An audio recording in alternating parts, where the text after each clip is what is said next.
Assalamualaikum semua. 5 Januari 2026.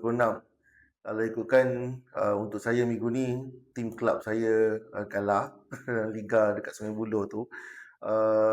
Manchester United pun seri, Selangor pun kalah malam tadi.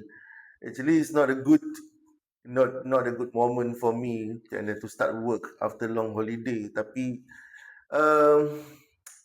bagi saya bola sepak is just a bola sepak. It's good we have emotion, kita ada emosi pada pasukan kita, tapi jangan sampai um, emosi itu mengawal kita hingga sampai ke tahap kita mengganggu urusan seharian kita. 90 minit permainan tak sepatutnya mengganggu 24 jam hidup kita sampai ke tahap orang nak tegur pun tak boleh, kita bad mood, diam, cepat marah. I think it's not good. Okay? Tim bola is a tim bola. Okay? Dia orang bermain and kita sebagai fan kita hanya dapat kepuasan kalau menang. Kalau kalah, okeylah, sedih. Kita boleh komen, try komen yang konstruktif daripada komen yang emotional.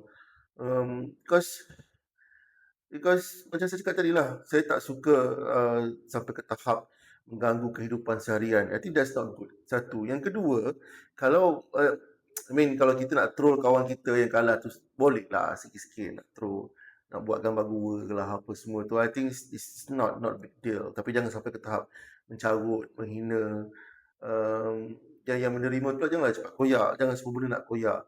I think because bola sepak ni sepatutnya something yang kita kena enjoy, relax, happy, bonding rather than bergaduh, emotional, tak nak bercakap. No, I don't think it's good. Okay? Jadi fan yang bijak, jadi fan yang baik, jadi fan yang pandai, bukan saja mengurus emosi tapi mengurus fikiran. Because setiap game sama ada dia menang atau kalah ialah peluang keemasan untuk kita belajar. Menang kenapa, kalah kenapa.